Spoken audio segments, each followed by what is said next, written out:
Hello, everyone. I'm Kate Snow. My co-anchor Zinkley Asamoah is off today. NBC News Daily starts right now.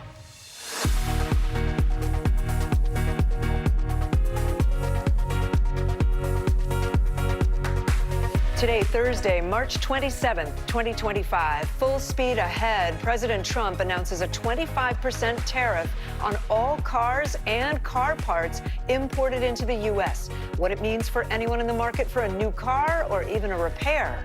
Campus controversy, protests over the arrest of a Tufts graduate student captured in now viral surveillance video. How her attorney and the Department of Homeland Security are responding.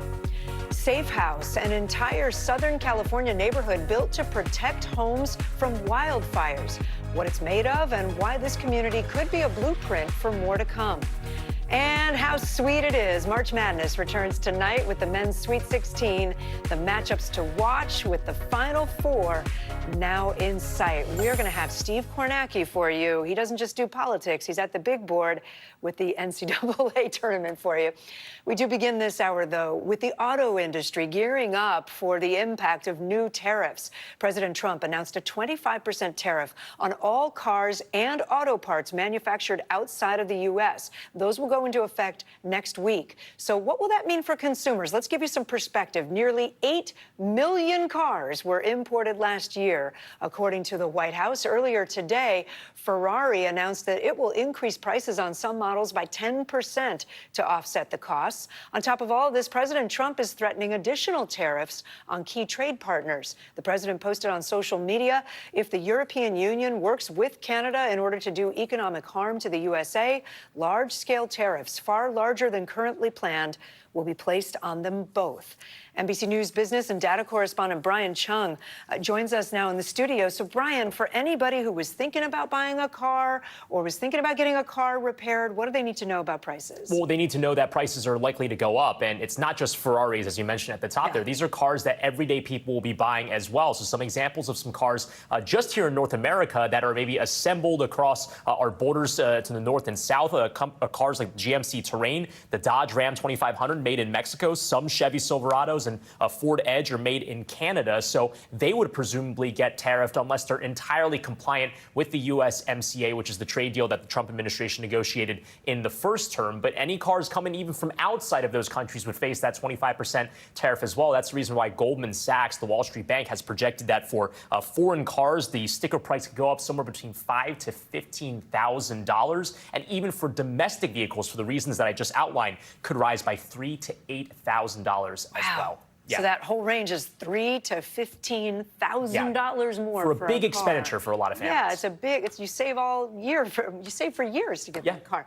The president says that these tariffs, part of the mission here, is to bring auto jobs back to the U.S. to open new factories here. Is that something we should expect? Yeah, and by the way, there are proponents of this tariff policy, like from the UAW. Interestingly, Sean Fain, who is the head of that union, who endorsed Kamala Harris, now saying what President Trump is doing with these tariffs is good because it would reshore American manufacturing. But Kate, based off of everything that we've been hearing, it is not possible for these companies to start making a vehicle that they make in Mexico or that they ship from overseas to bring it to Michigan or to bring it to Indiana within the course of a year or even in the course of an entire administration, which means by the end of President Trump's term, even if under his best possible scenario, reshoring does come back, it can take years, even decades sometimes, to remove to rejigger your supply chain. Right, that makes sense. Brian, President Trump is expected, as we said, to have some more major new tariffs next week coming down. What do we expect there? Are we hearing specifics from business owners about those tariffs that are? Yeah, it's an important point that you bring up because with these auto tariffs, they are not in place right now. It was announced yesterday. It will take effect on April 3rd. But what will happen on April 2nd? Well, it's these reciprocal tariffs that President Trump has been promising as part of this Day of American Liberation. He's proposing these types of reciprocal tariffs where if another country tariffs, let's say, an American agricultural product at X rate, well, then the United States would add that same tariff to products of the same that they bring in from other countries. So again, all this can compile. Small business owners very anxious over the uncertainty here. It's going to be a big week next week. Absolutely. For you. Brian, thank you. That tariff announcement is overshadowing the ongoing debate over that now infamous group chat among high-ranking administration officials that we've been following. The Trump administration remains defiant as the bipartisan push for investigations seems to be growing. Now, the two top senators on the Armed Services Committee, Republican and Democrat, are calling for an independent assessment. And we have new reporting at NBC News about a Republican lawmaker in the House calling for the resignation of the Secretary of Defense, Pete Hegseth. The Atlantic, as you may know, published these messages from the app Signal after its editor-in-chief was inadvertently added to that group chat. Trump administration officials repeatedly denied that the messages contained classified information.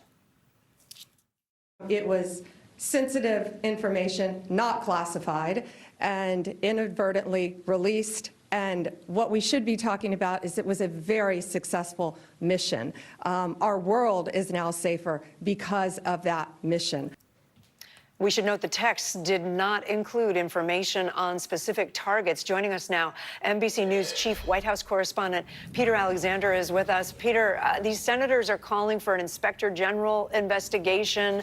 There's a House member now saying some things, but President Trump fired a number of those watchdogs in the IG's offices before this story even came up. So what does all of it mean? Will there be an investigation, do we think? It's a good question. There is an acting inspector general at the Pentagon right now, Kate. So the presumption is if there is a request formally made, as we are reporting right now, that there would be a follow-up and that would be investigated there. To your point, Donald Trump fired about 17 inspectors general of some of the top agencies, Defense, Veterans Affairs, and others in the first week of his second term. But here specifically is what these lawmakers, including that Republican Roger Wicker, who heads the Armed Services Committee that has oversight over the Pentagon, is requesting. As part of this request, he says this reporting from Jeffrey Goldberg, the Atlantic's editor-in-chief, raises questions as to the use of unclassified networks to discuss sensitive and classified information, as well as the sharing of such information with those who do not have proper clearance and need to know. Who perhaps didn't need to know? Well, the Treasury Secretary, Scott Bessent, was on that chat. Steve Witkoff, who's really doesn't have much to do with the attacks taking place on Houthi rebels in Yemen, was also in the chat. So that is part of what they want to have reviewed here. And the other point you're making right now that NBC News is now reporting, this is an anonymous call from a House Republican saying that Pete Hegseth should step down. But it does give you a sense of the way some of these top Republicans view this right now, telling NBC News that in his words, in this lawmaker's words, there seems to be a double standard right now, as they describe it, that's being articulated here by Republicans. They say if this was Lloyd Austin, the former defense secretary under Joe Biden, we would have already drawn up, impeachment and asked for his resignation. This lawmaker telling NBC News if anyone should resign right now, he was asked, and he said, yes, Hegseth should. Kate. All right, Peter Alexander with all of that. Peter, thank you. The Massachusetts Attorney General is sharply criticizing the Trump administration, saying federal authorities arrested a graduate student because of, quote, her political views. NBC News obtained this video. It shows in the bottom left corner of your screen, where there's a spotlight there, plainclothes officers in Massachusetts, that's Tuesday, arresting the person in white Tufts University student Rumeysa Ozturk. Ozturk is from Turkey, but was in the U.S. at the time legally on a student visa. Her attorney says she is now being held in Louisiana and says that no charges have been filed. Last night, protesters at Tufts University gathered to demand Ozturk's release. NBC News correspondent Antonia Hilton has been following this story closely for us. Antonia, how are officials explaining this arrest in the first place, and what are we hearing from her lawyers? Well, DHS alleges that she was engaged in activities in support of Hamas. And we heard from Secretary Marco Rubio earlier today, and he acknowledged that he revoked her visa. But the challenge right now is that they haven't actually presented any evidence. It sounds like not to her attorney and certainly not to the press.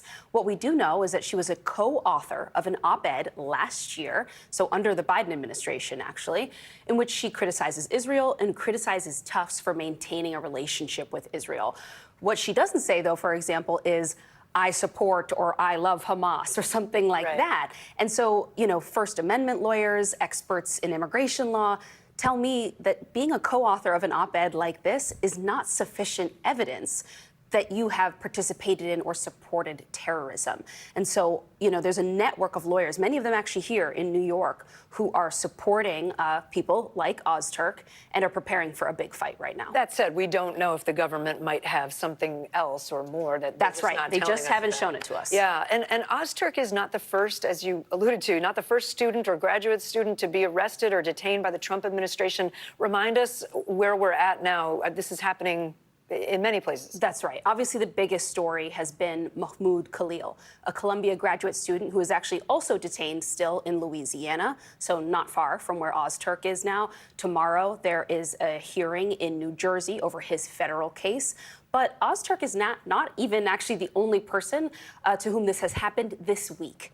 A University of Alabama student also was detained by ICE in off-campus housing, and we do not know the charges against him either at this stage. We actually do not know who is representing him and all of what is alleged here. And so, again, what we're hearing from immigration attorneys and from First Amendment experts is that some of this is unusual and for them alarming in terms of people's due process rights, their right to be adjudicated, and their ability to stay in the U.S., Kate. All right, Antonia Hilton for us on that. Antonia, thank you. Time now for some consumer news. There's a new sign the labor market is healthy, plus some big news from Nintendo. Steve Kovac joins us now with today's CNBC Money Minute. Hi, Steve. Hey there, Kate. Yeah, we got the latest snapshot on the economy and labor market today. According to the Labor Department, applications for unemployment benefits held steady last week, a sign the labor market remains healthy as companies continue to retain their employees. Jobless claim filings were at 224,000. That was in line with what analysts were expecting. Also, Robinhood wants to be your bank now. It plans to roll out checking and savings accounts later this year to its paid Gold subscribers. Robinhood is not an FDIC-insured bank itself, but it's going to work with a partner institution to offer government protection on deposits. Robinhood is also unveiling a customized wealth management service and an AI tool that will help optimize your portfolio. And Nintendo made a surprise announcement today, a news app that will keep players up to date on the latest company headlines. Nintendo says subscribers can expect the latest news, videos, and comics of their favorite games and characters. But I'll tease another one here. The big Nintendo announcement, that's coming next week when we expect to get full details on the next console, the Switch 2, Kate. Oh, that is you know you want one. Not me, but I know how huge that news is for a lot of families out For there. sure. Steve Kovac, thank you. Still to come, play ball. It is opening day for the major leagues, what fans can expect from the highly anticipated season. Plus, the CDC expected to eliminate thousands of jobs today. What those cuts could mean for America's ability to respond to a health crisis. That's ahead on NBC News Daily. Prosecutors have just filed new evidence in the University of Idaho murder case. Brian Kohberger is accused of killing 4 college students at an off-campus home in 2022. NBC News senior legal correspondent Laura Jarrett has a closer look. Prosecutors offering new revelations this morning about some of the evidence they plan to use against Brian Kohberger, the man they believe killed 4 University of Idaho students in 2022. State v. Kohberger. This is the type of black mask, or balaclava, prosecutors say Kohberger purchased 10 months before the murders of Madison Mogen, Kaylee Gonsalves, Ethan Chapin, and Xana Kernodle. The same type of mask, they say, a surviving roommate told police she saw on an unknown man in the home the night of the murders, even drawing her own sketch for authorities. She described seeing someone wearing all black, a mask, with only a portion of their face showing. A judge entered a not guilty plea for Kohberger, who has maintained his innocence heading into trial this summer, while his legal team appears poised to keep him off the witness stand, arguing Kohberger's autism, including his, quote, intense gaze, awkward body posture, and inability to show emotion, could sway a jury to wrongfully convict. His attorney is also offering new details in court papers, saying after a SWAT team arrested Kohberger at his parents' Pennsylvania home, he did not perceive the profoundly serious nature of the moment, apparently making small talk with the detective during the car ride to the police station, and even suggesting they, quote, get a coffee at a later date. Koberger's defense adding as a child he was treated for special needs and that his ability to testify in trial and the decision to testify will be nearly impossible. The state firing back with new evidence, with prosecutors trying to show, quote, his knowledge of crime scenes, including Koberger's college records, where he studied criminal justice. In a final class paper, Koberger allegedly detailing the steps he would take as an investigator, approaching a crime scene with a deceased white female. The suspected weapon in his hypothetical case, a knife. The father of victim Kaylee Gonsalves speaking out. He is a smart guy. Figured he'd have some better way to explain what he was doing that night, but he didn't. Laura Jarrett, NBC News. Well, let's switch gears. Today is the day baseball fans have been waiting for. It is opening day for the major leagues. 6 months of regular season baseball has officially begun, with 28 of the 30 MLB teams in action today at ballparks all across the country. NBC's Marquise Francis joins us now from outside Yankee Stadium in New York. Marquise, what are some of the big games, the big names that we're watching today? Yeah, Kate, I mean, besides this New York Yankees and Milwaukee Brewers game happening right behind me, you have the Atlanta Braves and their star pitcher, Chris Sales, traveling out west, going up against the San Diego Padres and their #1 guy, Manny Machado. And then, of course, you have the defending champs, the LA Dodgers, and their star pitcher and player, Shohei Ohtani, last year's NL MVP, as well as Mookie Betts, who is just getting over somewhat of a strange illness. And a lot of people want to know, will the LA Dodgers go back-to-back? Kate?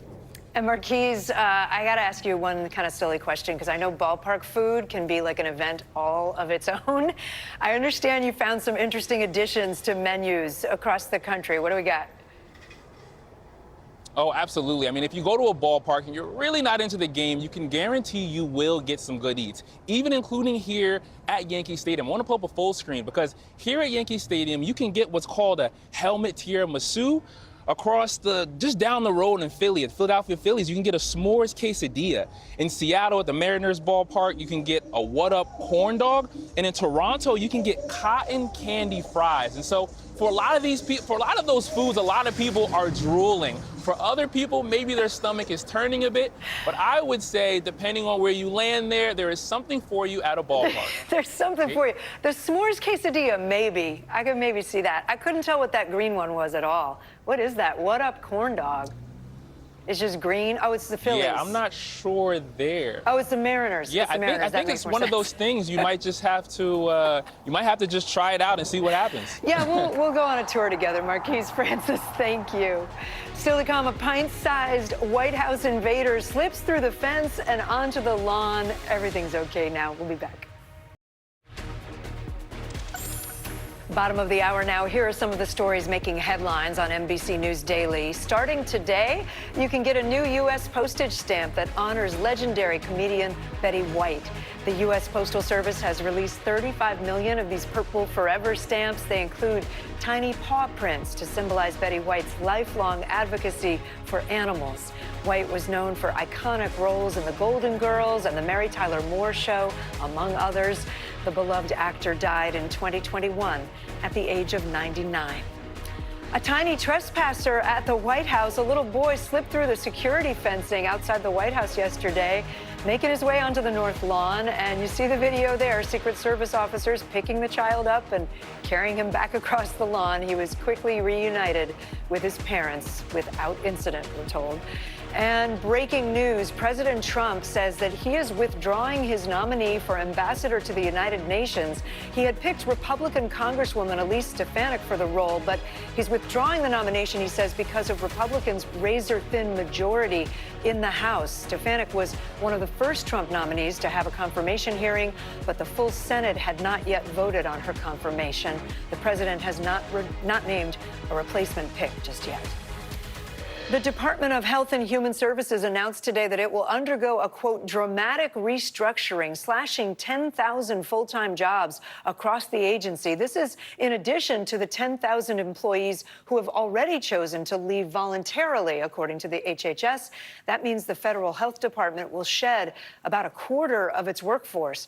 HHS says the cuts would not impact critical services and would save taxpayers $1.8 billion a year. Joining us now now is NBC News health and medical reporter Berkeley Lovelace. Berkeley, which agencies under HHS are expected to be impacted by these cuts and maybe impact Americans? Yeah, so most of the major health agencies will be impacted by these cuts. The FDA says that it will lose about 3,500 workers, and also the HHS says the CDC will lose about 2,400 workers. The NIH will lose about 1,200 employees. They also have a plan to consolidate 28 divisions down to just 15. So right now, officials say the cuts won't impact critical services, including Medicare and Medicaid. But I can tell you, based on people I've spoken with at the agency, that there are some real concerns. At the FDA, I've heard concerns that this could delay reviews and approvals for drugs and medical devices. Experts have told me that this is not just a reorganization. People will likely have to wait longer for services they need, Kate. Interesting. Berkeley, this is all happening as the HHS also canceled billions in federal grants that go to states that started during COVID, including money for infectious disease management and mental health services. What was the reasoning there, and who might be impacted? Right. So the agency says these cuts were to save money. This is all part of a bigger push from the Trump administration to restructure the federal government and reduce costs. In terms of cuts to COVID, they've also mentioned that a lot of these contracts have expired and some of this work is no longer needed. But there are expected to be major impacts from this. For example, in Texas, there are concerns some work related to the growing measles outbreak will have to stop because the work was supported by federal grants. There's also concerns that states won't effectively be able to track COVID or other emerging diseases or even be able to respond to outbreaks because of these cuts, Kate. All right, Berkeley Lovelace, thanks. Appreciate it. Thanks. We are following new developments in a case involving a Connecticut woman who's accused of locking her stepson in a room and holding him captive for nearly 2 decades. The victim's biological mother and half-sister are now speaking out in an exclusive interview with our NBC News station in Connecticut.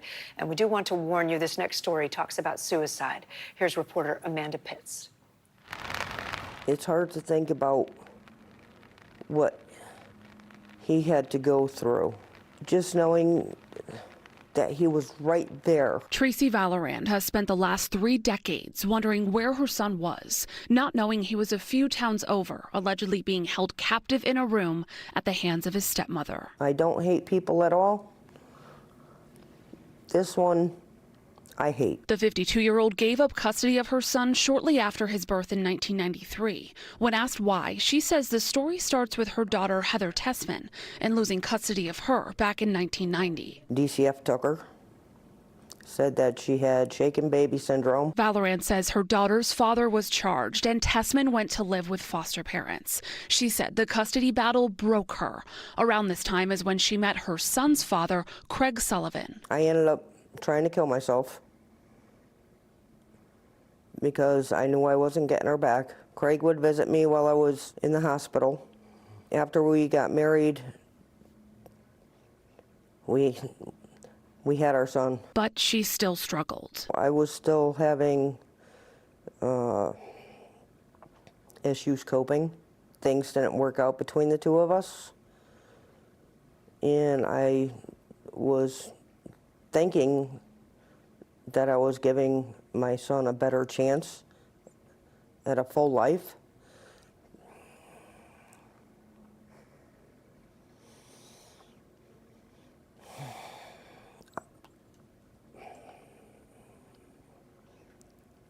If I had known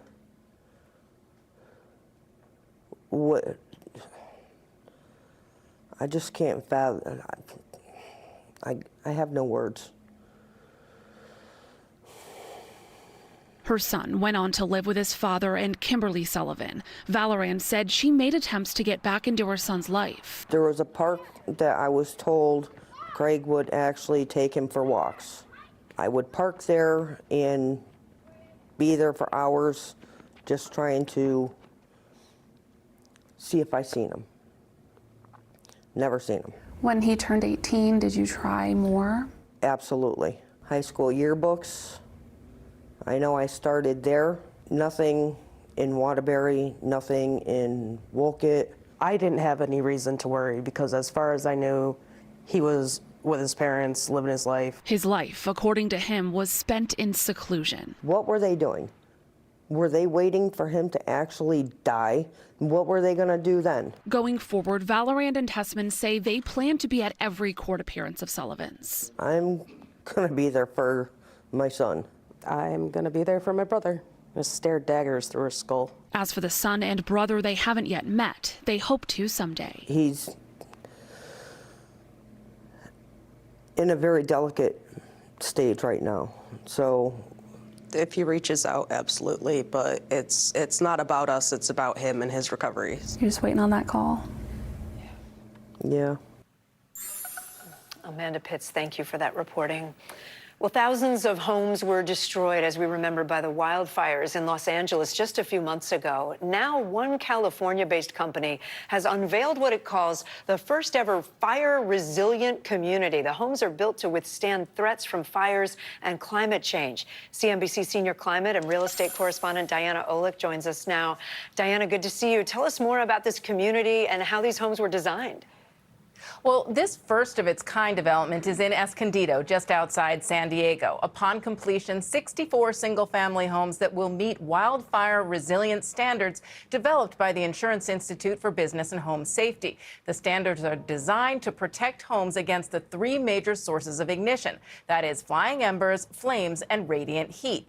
IBHS is the nonprofit that sets fire to homes at its research facility. KB Home executives saw one of their demonstrations last summer and decided to implement the standards at the community they had already started building. We had to change the architecture on the fly to a more stucco-oriented architecture with fire-resistant shutters or fireproof shutters and doors and tempered windows. We were able to do that really quickly with this city because they wanted to work with us. The homes include covered gutters, enclosed eaves, non-combustible siding, tempered glass windows, and non-combustible patios and doors. They have 6-inch vertical clearance using concrete foundation, stucco, and stone, plus defensible space with vegetation at least 5 feet from the homes and metal fencing throughout. It's really the test bed to show this and demonstrate it. I know that KB Home already has 2 other projects here in Escondido, looking at duplexes and other kind of townhomes. And I do imagine that other builders are going to quickly follow suit. And the idea is also to make homes more insurable. KB wouldn't tell us what the extra costs came to. The homes are in the $1 million plus range, which is move up for that area. Kate? Yeah, that's a lot of money, but I understand. Diana Olick, thank you. March Madness is down to the Sweet 16. The next round of the NCAA men's basketball tournament tips off tonight. The women's Sweet 16 begins tomorrow. And here to help us break it all down, break down the brackets, is NBC News national political correspondent and sports lover, Steve Kornacki. Hey, Steve. So let's start on the men's side. Who are the teams and the players to keep an eye on? Yeah, okay. I think the headline here in this Sweet 16 is it's been a chalky tournament so far. What does that mean? It means the favorites are basically winning all of these games. You don't see any double-digit seeds. That's where you'd find the underdogs. And the other thing is 7 of these 16 teams on the men's side are from the same conference, the SEC, the Southeastern Conference. All the number 1 seeds, as you can see here, have advanced. So we don't have any great Cinderella stories. We have some high-quality teams, though, and some players, some true stars to keep an eye on. Duke is going to play tonight. Cooper Flagg, he's just a freshman. He's the consensus player of the year, potential top NBA draft pick. Duke play in Arizona tonight. Walter Clayton for Florida. The Gators just took down the 2-time defending national champion, the UConn Huskies. They did it because Walter Clayton hit some big 3-point shots. They're going to play Maryland tonight. Tomorrow, Auburn is going to be going up against Michigan. Janai Broom, their player there, rebounder, one of the best rebounders in the country, probably the best one left in this tournament. All right, and Steve, who do we need to watch for the women's side? So take a look. I said chalky on the men's side, chalkier on the women's side. You don't see a seed here lower than 5 making it into the Sweet 16. So if you were betting favorites in the women's bracket so far, you're doing very well. Again, all 4 number 1 seeds advancing. You got South Carolina. They're the defending national champion from last year. You have UCLA and USC, the 2 LA teams. USC not been to the Final Four in 40 years. Almost. Could this be the year they break through? Well, they got a very, very bad break here. Juju Watkins, their star, ACL injury, out for the tournament. They got to try to win this without her. That's going to be awfully tough. And that injury also may open the door for a very familiar name in women's college basketball, the UConn Huskies. 11-time national champions, haven't cut down the net since 2016. But Paige Beckers, their star player, they would play if form holds USC in the Elite Eight. Maybe that injury opens the door for UConn. So much to watch. Steve Kornacki, thank you so much. You got it. Still to come, music to our ears. Who's dropping new songs tomorrow? Who's heading back on tour? What shows and movies to watch? Up next on NBC News Daily. But first, time for today's Daily Snapshot, and we are going out of this world. NASA's James Webb Telescope has captured a new side of Neptune for the first time. Take a look at the planet on the left. That's a familiar image of Neptune taken by NASA's Hubble Space Telescope. But on the right side, that's Neptune in a new image. The ice giant seems to have a kind of a turquoise glow. Do you see it on the right side of the planet there especially? That's because the Webb telescope is now picking up Neptune's magnetic field. The new images will help scientists understand more about Neptune and how different it is compared to Earth. Out of this world. More NBC News Daily right after this. We are back in the NBC News Daily Theater because it is time for this week's Daily Spotlight, where we talk about all the things buzzing in the entertainment world. And right now, there's a lot of excitement building for music fans. Joining us now with all the details is entertainment journalist, host of Jason Unleashed, Jason Carter. Great to have you. Great to be in your aura, Kate. Thank you. In the theater. In the theater. Here we are. Here we are. Let's start with a new album coming out, dropping tomorrow, right? Ariana Grande. Yes. What do we got? We have a deluxe version of Eternal Sunshine, Brighter Days Ahead. Last year, she released Eternal Sunshine. Right. Massive selling album, great songs, yes, and We Can't Be Friends. I mean, Ariana Grande's loved the world over, obviously. This is her 7th album. This is the deluxe version with 6 additional tracks, and she teased it about a couple weeks ago, March 13th, on Instagram with a visual shot by longtime collaborator Christian Breslauer. There, she's playing Peaches. Okay. That's her alter ego. Right. But the album is fantastic. Again, 6 new tracks. Now, this is a deluxe album, but just for the record, she had a kind of deluxe release last year with live versions of the album. She's had a big year, let's just be honest. Huge year. Wicked albums. Lady Gaga. Yeah. Going on tour. She announced it yesterday. What can the Little Monsters be prepared for? Huge. 13 cities in North America, 3 here in New York. The Mayhem Ball. This album is fantastic. Her 7th full-length album, her 6th #1 debut on the Billboard Top 100. This is going to be so grand, so big. Tickets. You have to get tickets. They go on sale March 31st, and the general sale is April 2nd, I think. That's like this weekend. Yes. Okay, let's turn to movies because I don't want to run out of time. I understand there's some big news about the Avengers movie. I was looking into it a little bit.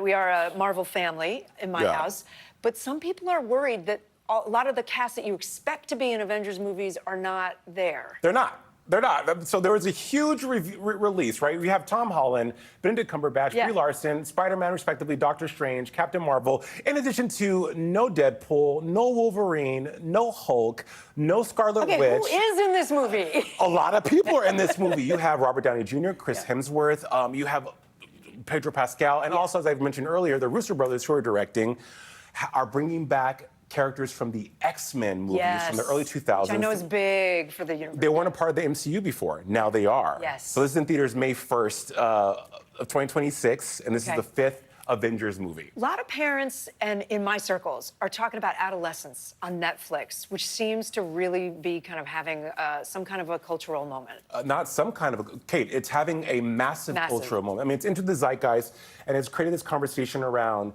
toxic male masculinity. How dangerous social media can be. I mean, it's about a 13-year-old boy who's accused of murder. Right. And don't give it all away, because I haven't seen all of it. And I haven't either. I just made it through 1 episode. But what I'm finding is that it's peeling back layers of what it means to be a young adult, a young boy, nowadays. Or a teenager in general. Or in general, yeah. What else should we be watching this weekend? Give us the highlights. So Jason Statham is back in A Working Man. He's teaming back up with director David Ayer, who we know for writing Training Day. I mean, this guy has just created so many great screenplays for cinema.